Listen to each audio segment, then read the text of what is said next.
అందరికీ షలోం. 400 అనేది రాబోయే లోకంలో నీతిమంతులు పొందే 400 లోకాల ఆనందాలను కూడా ఈ అక్షరం సూచిస్తుంది. తోరాలోని కొలతల ప్రకారం ఇజ్రాయెల్ దేశం 400 నుండి 400 మిల్లీమీటర్లు. ఒక మిల్ అంటే దాదాపు 1 కిలోమీటరు.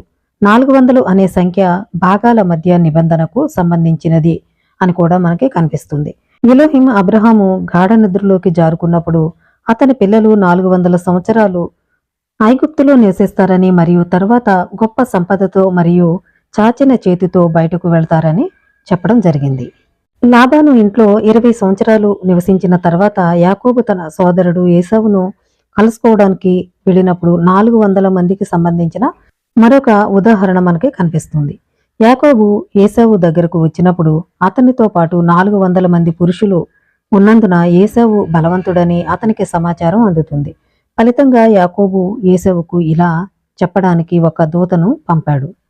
నేను లాబాను ఇంట్లో 20 సంవత్సరాలు నివసించాను. ఇక్కడ ప్రవాసం అనే పదం ఇక్కడ వాడటం అనేది జరిగింది. ఆ పదానికి 613 జమట్రియా ఉంది. 613 ఆజ్ఞలకు పర్యాయ పదంగా కూడా ఈ పదం ఉంది అని ఇక్కడ చెప్పడం జరుగుతుంది. యాకోబు తన సోదరుడికి ఈ విధంగా తెలియచేశాడు. నేను ఈ దుష్ట లాబాను ఇంట్లో నివసించినప్పటికీ నేను 613 ఆజ్ఞలలో దేనిని ఉల్లంఘించలేదు. గెర్, గెరా, గర్తి అనే పదాలకు విదేశీయుడుగా జీవించడం అని కూడా అర్థం వస్తుంది. యాకోబు ఉనికి విషయానికి వస్తే, జీవితంలో భౌతిక అంశాలు విషయానికి వస్తే అతను ఒక విదేశీయుడుగా జీవించాడు. భౌతికత్వం ఎలోహింకి సేవ చేసే సాధనాలుగా మాత్రమే గుర్తించాడు. వాటిలో ఒక లక్ష్యం అతనికి మొత్తం తోరాను ఉంచుకునే బలాన్ని ఇచ్చింది. 20 సార్లు 20 400కు సమానం. అందువల్ల అతని 20 సంవత్సరాలు శుద్ధీకరణ తర్వాత యాకోబు ఇప్పుడు ఏసేవు యొక్క 400 మంది పురుషులను అధిగమించే సామర్థ్యాన్ని కలిగి ఉన్నాడు. ఇప్పుడు తాల్ముద్లో తవ్ అనే అక్షరానికి ఎమెత్ అంటే సత్యం అని సూచిస్తుంది. ఎమెత్ అనేది దాని మొదటి ఆలిఫ్ కంటే దాని చివరి అక్షరం తవ్ ద్వారా సూచింపబడడానికి కారణం సత్యం యొక్క సారాంశం ప్రయాణం లేదా మార్గం చివరిలో నిర్ణయింపబడుతుంది, ప్రారంభంలో కాదు. తరచుగా మనం ఏదైనా ప్రారంభించినప్పుడు విషయం యొక్క సత్యం ఆకర్షణీయంగా కనిపించదు. ఫలితాన్ని చూసిన తర్వాత మాత్రమే మనం ఎమెత్ మార్గం ప్రయాణించడానికి ఏకైక మార్గం అని అభినందిస్తాము. తాల్ముద్ ప్రకారం సత్యాన్ని సూచించడానికి ఒక అక్షరం అవసరమైతే వారు ఎమెత్ యొక్క మొదటి అక్షరం ఆలెఫ్ తౌ అక్షరం మానవాళి యొక్క అంతిమ గమ్యస్థానాన్ని సూచిస్తుంది. ప్రపంచాన్ని పరిపూర్ణం చేయడానికి మన దైవిక సేవ యొక్క పరాకాష్ఠ మరియు ఈ సత్యం చివరి దశలో ఆవిష్కరింపబడుతుంది. కీర్తనలు 119 మనకు ఇలా తెలియజేస్తుంది. నీ మొదటి ఉచ్చారణ సత్యం. అనేక వ్యాఖ్యానాలు ఈ భాగాన్ని ఉచ్చరిస్తాయి. 10 ఆజ్ఞలలో మొదటి అక్షరం ఆలిఫ్ అనోకి అని చెబుతుంది. మిష్నా యొక్క మొదటి అక్షరం మెమ్. గెమెరా యొక్క మొదటి అక్షరం తౌ. ఆలిఫ్, మెమ్ మరియు తౌ ఎమెత్ అనే పదాన్ని ఉచ్చరిస్తాయి. ఇంకా తాల్ముద్లో ఇలా మనకి బోధింపబడుతుంది.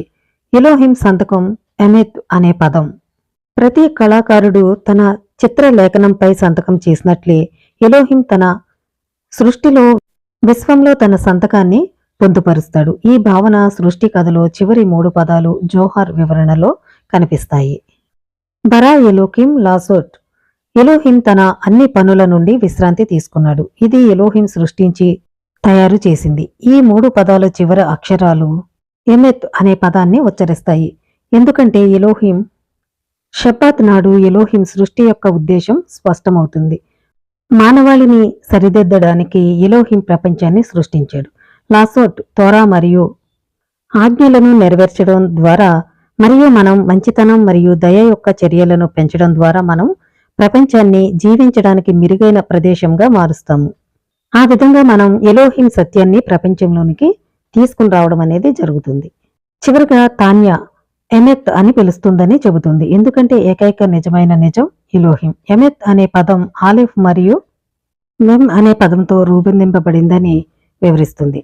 ఆలిఫ్ విశ్వ సృష్టికర్త అయిన ఎలోహింని సూచిస్తుంది. ఎమెత్ అనే పదం నుండి ఆలిఫ్ను తొలగిస్తే అతనికి మెత్ అనే పదం మిగిలిపోతుంది, అంటే మరణం. తౌ అనే పదానికి అసలు అర్థం సంకేతము. ఎహెజ్కేల్లో ఎలోహిం పవిత్ర ఆలయాన్ని నాశనం చేయబోతున్నప్పుడు ప్రజలు నుదిటిపై ఒక గుర్తు వేయమని తన దూతతో చెప్పాడని మనకు చెప్పబడింది. ఆ గుర్తు ఏమిటి అంటే తౌ అనే అక్షరం. నీతిమంతులు సిరాలో ఒక అక్షరాన్ని అందుకున్నారు, దుష్టులు రక్తంలో ఆ అక్షరాన్ని అందుకున్నారు. తౌ అనే అక్షరానికి సంకేతం అని అర్థం. దీనికి జమెట్రియా 400. ఈ అక్షరం ద్వంద్వ స్వభావానికి అనుగుణంగా ఉంటుంది. సానుకూల మరియు ప్రతికూల కోణాన్ని కలిగి ఉంటుంది. అంటే 400 ఆధ్యాత్మిక ప్రపంచాలు మరియు ఏసావు యొక్క 400 మంది పురుషులు. తౌ అనేది ఆలెఫ్ బేత్ యొక్క చివరి అక్షరం కాబట్టి ఈ ద్వంద్వత్వం ప్రత్యేక ప్రాముఖ్యతను సంతరించుకుంటుంది.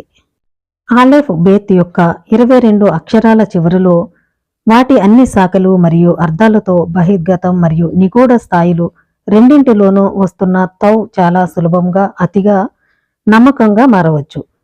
మొత్తం అక్షరాల సమితిని పూర్తి చేయడం ప్రతి అక్షరం దేనిని సూచిస్తుందో వివరించడం జరిగింది.